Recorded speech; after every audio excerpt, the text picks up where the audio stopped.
ဒီနေ့မှာတော့မိတ်ဆွေတို့ရဲ့ negative energy တွေကိုဖယ်ရှားပြီးတော့ positive energy ကို attract လုပ်မဲ့အကြောင်းအရာလေးတွေကိုပြောပြပေးပါမယ်ဖြစ်ပါတယ်ပထမဆုံးအနေနဲ့မိတ်ဆွေတို့အခုလက်ရှိကတ်တွေကိုစသုံးနေတယ်ဆိုရင်ဘယ်လိုပုံစံမျိုးနဲ့ cleansing လုပ်ကြမလဲ negative energy ကနေ positive energy ကိုပြောင်းအောင်ဘယ်လိုလုပ်ရမလဲဒါလေးတွေကစား step by step လေးပြောပြပေးပါမယ်ပထမဆုံးအဆင့်အနေနဲ့မိတ်ဆွေတို့ energy activate လုပ်ထားတဲ့အမွှေးနှမ်းတာလေးတွေနဲ့ညင်တို့ကတ်လေးတွေကို cleansing လုပ်ပေးပါမယ်โอเคဒါဆိုရင်ငိမ့်အမွှေးနှမ်းတာလေးကို activate လုပ်ထားတဲ့ဟာလေးပေါ့နော်โอเคအဲ့ဆိုတော့ကြည့်ရအောင်ရဲ့ပထမဆုံးအနေနဲ့မိတ်ဆွေရဲ့ကလေးတွေပေါ်မှာ3ခေါင်းလောက် energy လေးတွေကို cleansing လုပ်ပေးပါ negative energy ကိုဖယ်ရှားပြီးပေးပါဒါလေးကပထမဆုံးအဆင့်ပါ now ဒုတိယအဆင့်မိတ်ဆွေတို့အနေနဲ့ဒီ element တွေဖြစ်တဲ့ crystal လေးတွေကိုအသုံးပြုရပါမယ် crystal လေးတွေကိုအသုံးပြုတဲ့အခါမှာညီတို့ကဒါလေးတွေကအဲ့ crystal တွေကမှာဒီ crystal ကပို့ပြီးတော့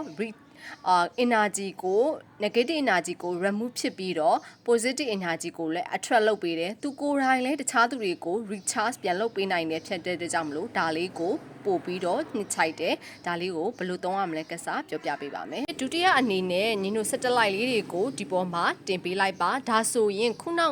negative energy တွေကို cleansing လုပ်ပြီးသွားပြီဆိုတော့ဒါကပို့ပြီးတော့ energy ကို pure ပို့ဖြစ်သွားအောင်လုပ်ပေးထားတာပဲဖြစ်ပါတယ်နံပါတ်3အနေနဲ့ energy vibration လေးတွေကိုလုပ်ပေးရမှာပဲဖြစ်ပါတယ်ဒါကတော့နံပါတ်3အဆင့်ပါတစ်ချက်သွားကြည့်ဒီ vibration လေးတွေနဲ့ဒါလေးတွေကို wake up wake up wake up ဆိုပြီးတော့3ချိန် vibration လေးလုပ်ပေးပါနားက energy vibration လုပ်ထားတဲ့ကက်လေးတွေကိုကိုယ့်ရဲ့ရင်ဘတ်နားမှာနည်းနည်းလေးထိလိုက်ပြီးတော့ vibration လေးကိုခံစားကြည့်ပေးပါဒါဆိုရင်နံပါတ်4အဆင့်ပါ okay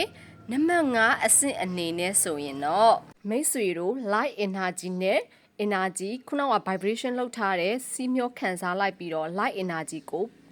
visualization လုပ်ရမှာပဲဖြစ်ပါတယ် visualization ပထမဆုံးမလုပ်တတ်တဲ့သူတွေဆိုရင်တော့ညီတို့ဒီအလင်းရောင်လေးကိုပထမဆုံးစိုက်ကြည့်ပေးပါစိုက်ကြည့်ပြီးတဲ့အခါမှာပထမဆုံးညီတို့အလင်းရောင်ကိုကိုရီးယား visualization မလုပ်တတ်ဘူးမြင်ရောင်ခံစားလို့မရဘူးဆိုတော့ဒါလေးကိုခဏလေးကြည့်ပေးပြီးသွားတဲ့အခါမှာဒါလေးနဲ့ခုနက vibration လေးနဲ့ဟိုမှာမျက်လုံးလေးမှိတ်ပြီးတော့ခံစားကြည့်ပေးပါဒီ energy cleansing လုံးဝကို complete ဖြစ်သွားပြီဆိုတဲ့အနေအထားလေးတစ်ခုကိုလုပ်ကြည့်ပေးပါဒါဆိုရင် energy vibration တွေပို့ပြီးတော့တိုးတက်လာမှာပဲဖြစ်ပါရဲ့เนาะ bye bye